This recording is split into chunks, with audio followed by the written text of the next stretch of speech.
आता बातमी बीड मधून आहे। बीडच्या नेकनूर गावामध्ये दगडफेक झाली। जमावावर पोलिसांनी यावेळी सौम्य लाठीचार्ज केला। रिक्षाचा धक्का गाडीला लागल्याच्या कारणावरून वाद झाला। मारहाण करतानाचा व्हिडिओ सुद्धा आता समोर आलाय। बीडच्या नेकनूर गावामध्ये रिक्षाचा धक्का गाडीला लागल्याच्या किरकोळ कारणावरून रिक्षा चालक आणि रिक्षामधल्या महिलांना मारहाण केल्याचा धक्कादायक प्रकार उघडकीस आलाय। या प्रकारानंतर पोलीस स्टेशनच्या समोर दगडफेकीची घटना सुद्धा घडली। यामध्ये जमावाला पांगवण्यासाठी पोलिसांनी सौम्य लाठीचार्ज केला।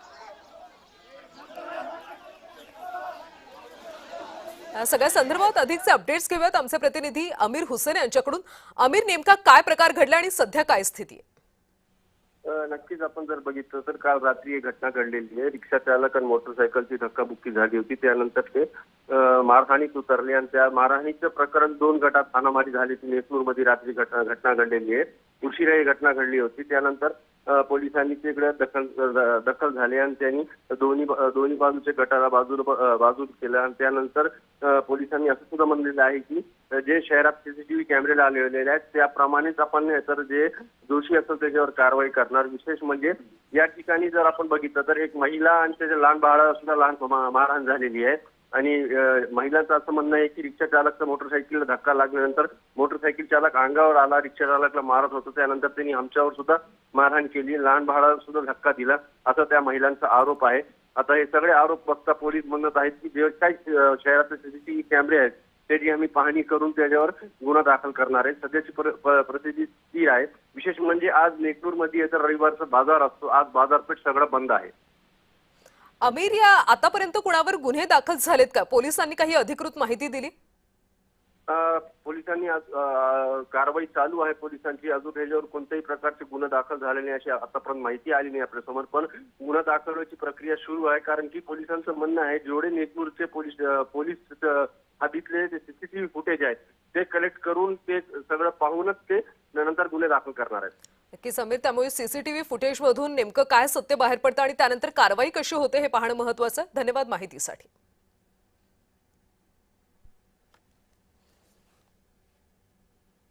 जो भी सिचुएशन घटी हुई है वो सब सीसीटीवी में कैप्चर हुआ है और इसके प्रकार जो भी इसमें गुना बनता है हम वो दाखिल कर रहे हैं। करके बाद इसके पास जो भी स्ट्रिक्ट एक्शन होगा वो हम एक्शन ले लेंगे।